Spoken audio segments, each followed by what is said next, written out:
తెలంగాణ రాజకీయ యవనికపై మరో చారిత్రాత్మక ఘట్టం ఆవిష్కృతమైంది. ఇన్నాళ్లు సాగిన ఉత్కంఠకు తెరదించుతూ కల్వకుంట్ల కవిత తన సరికొత్త రాజకీయ ప్రయాణాన్ని ప్రారంభించారు. మేడ్చల్ వేదికగా లక్షలాది మంది మద్దతుదారుల మధ్య తెలంగాణ రాష్ట్ర సేన జెండాను ఆమె ఆవిష్కరించారు. కేసీఆర్ స్థాపించిన పార్టీ పేరు టీఆర్ఎస్ నే తన కొత్త గూటికి ఎంచుకోవడం ఇప్పుడు రాజకీయ వర్గాల్లో పెను సంచలనంగా మారింది.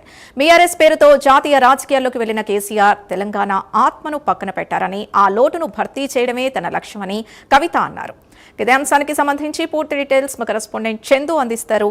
చందు, అనుకున్నట్టుగానే చెప్పినట్టుగానే కవిత టీఆర్ఎస్ పేరుని ప్రకటించారు, అలాగే జెండాని కూడా ఆవిష్కరించారు. ఇప్పుడు తన రాజకీయ ప్రస్థానం ఎలా ఉండబోతోంది?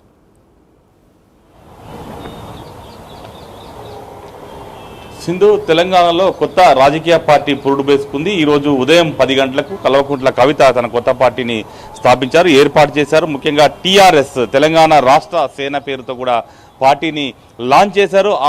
ఆ పార్టీ లాంచ్ ఇంకా అర్ధగంట ముందు వరకు కూడా జాగృతి కార్యకర్తలకు కూడా ఎవరికి తెలియనంతగా అనౌన్స్ చేశారు. ముఖ్యంగా ఇప్పటివరకు నిన్నటి వరకు కూడా తెలంగాణ ప్రజా జాగృతి, తెలంగాణ ప్రజా వికాస సమితి పేరుతో పార్టీ వస్తుంది, ఈ రెండిట్లో ఏదో పార్టీ వస్తుందని అంతా భావించారు. కానీ చివరికి చాలా సస్పెన్స్కు తెరదీస్తూ టీఆర్ఎస్గా తన పార్టీని ఆమె ప్రకటించారు. దీంతో ఒక్కసారిగా రాజకీయ వర్గాల్లో కూడా ఇది సంచలనంగా మారింది. ఎందుకంటే 2001లో కేసీఆర్ టీఆర్ఎస్ పార్టీని స్థాపించి ఆనాడు తెలంగాణ ఉద్యమాన్ని కొనసాగించారు. 14 ఏళ్ల పాటు ఉద్యమం చేసిన తర్వాత టీఆర్ఎస్ పార్టీగానే 2014లో అధికారంలోకి వచ్చారు. 2018 ఎన్నికల్లో కూడా అధికారంలోకి వచ్చినటువంటి టీఆర్ఎస్ ఆ తర్వాత బీఆర్ఎస్గా మారిపోయింది. అయితే తెలంగాణ అస్తిత్వాన్ని కోల్పోయిందంటూ కూడా చాలామంది ప్రస్తుతం బీఆర్ఎస్ పార్టీలో ఉన్న నేతలు కూడా చెప్పుకుంటూ వచ్చారు.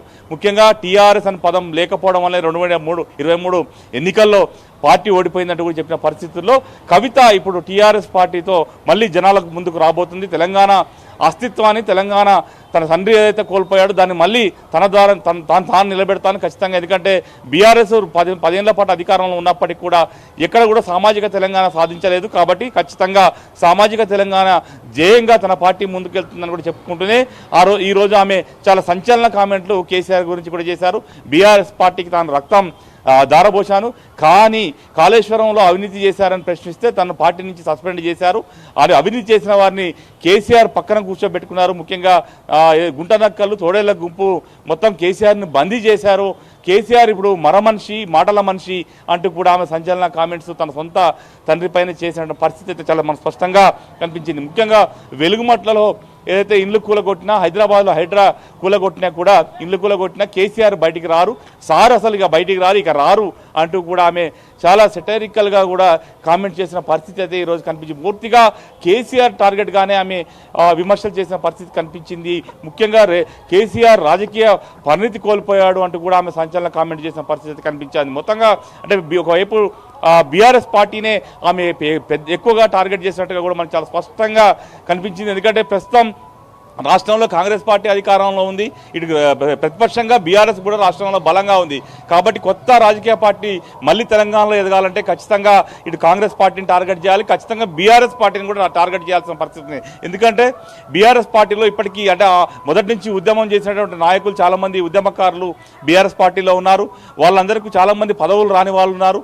ఎందుకంటే ఇతర పార్టీల నుంచి వచ్చిన వాళ్ళకి పదవులు ఇచ్చారు అనేది కవిత కామెంట్ చేసిన పరిస్థితి. అంటే ఇంకా బీఆర్ఎస్ పార్టీలో ఉద్యమకారులు చాలామంది వాళ్ళకి పదవులు రాలేదు. అంటే ఈ రకంగా కవిత మాట్లాడడం వల్ల ఖచ్చితంగా రేపు భవిష్యత్తులో బీఆర్ఎస్లో ఉన్నటువంటి ఉద్యమకారులంతా కూడా తన పార్టీలకి వస్తారనే ఒక ఆశాభావం కవితలో ఉంది. కాబట్టి ఆ రకంగా ఆమె కామెంట్స్ చేసుకుంటారని కూడా మనకు చాలా స్పష్టంగా అర్థమవుతుంది. ఎందుకంటే ఇప్పటికైతే కవిత పార్టీకి సంబంధించి గతంలో జాగృతిలో కావచ్చు, ఇప్పుడు కవిత పార్టీలో కానీ కీలకమైన నేతలు ప్రస్తుతం ఎవరు లేనప్పటికీ భవిష్యత్తులో మాత్రం ఖచ్చితంగా కవిత పార్టీలో చేరికలు భారీగా ఉంటాయని కూడా ఆమె భావిస్తున్నారు. ముఖ్యంగా బీఆర్ఎస్ పార్టీకి సంబంధించినటువంటి మాజీ ఎమ్మెల్యేలు తనతో టచ్లో ఉన్నారు, చాలా మంది కీలక నేతలు టచ్లో ఉన్నారని చెప్తున్నారు. కాబట్టి ఖచ్చితంగా అంటే తెలంగాణ రాష్ట్ర సేన పార్టీలోకి చేరికలు చాలా ఉంటుందని కవిత నమ్మకంతో ఉన్నారు. కాబట్టి ఖచ్చితంగా పార్టీ తెలంగాణలో అంటే ఇంకొక 2 ఏళ్ళు ఎన్నికలు ఉన్నాయి కాబట్టి ఖచ్చితంగా అప్పటి వరకు మాత్రం పార్టీలో కొన్ని చేరికలు అయితే ఉండే అవకాశం అయితే మనకు చాలా స్పష్టంగా కనిపిస్తా ఉంది. Sindhu, right, thank you Chandu.